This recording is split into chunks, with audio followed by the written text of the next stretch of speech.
ইয়াকুলু রব্বানা আতিনা ফিদ দুনিয়া হাসানা।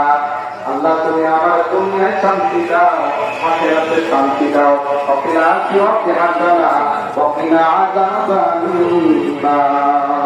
প্রতিদিন জাহান্নামের আগুন থেকে মুক্তি দাও। এবার বলেন দুনিয়ায় শান্তি রাখতে কি রাখবে না? আরো করে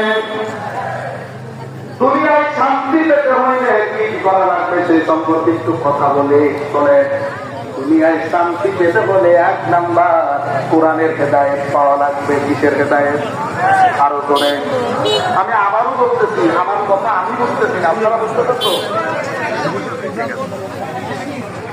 আল্লাহ তাআলা বলেন তাহা মা আনজালনা আলাইকাল কুরআনা লিতাশকা।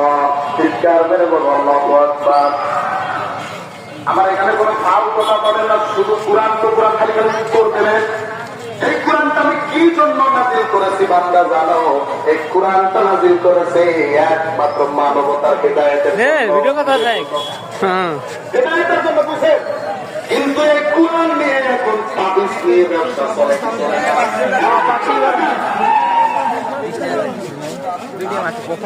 আল্লাহ দরবার করতে নিষেধ করে নাই,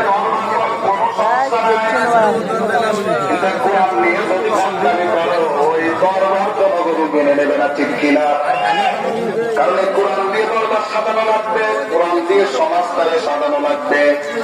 আমি সিরাত ইবনে হিশামের বর্ণনায় পড়েছি, নবীজি আবু তালেবের কবরের পাশে হাত তুলে দোয়া করতেছে, মালিক তুমি আমার চাচারে মাফ করে দাও। সিরাত ইবনে হিশামের বর্ণনা। আমার আল্লাহ নবীকে বলো, নবী গো আপনি যার জন্য দোয়া করতেছেন এই সাউন্ডটা আর একটু বাড়ানো দরকার, একটু ডিস্টার্ব মানে আমার গলা বলার টুকাই সেট করতে পারতেছে না। আমি কথা বলবো, আপনি শোনা যাবে জোরে? হ্যাঁ শুনতেছেন তো? ঠিক আছে।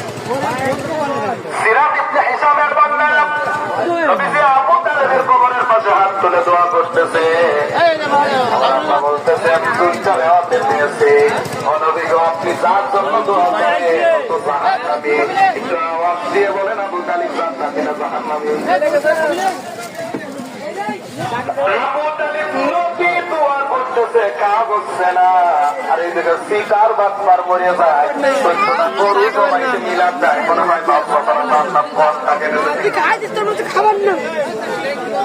আবার কবরের উপরে ফুল দিয়ে সাজাইতেছে, সাথে সাথে আবার 6 বাংলা কয় কমা কম টাকা।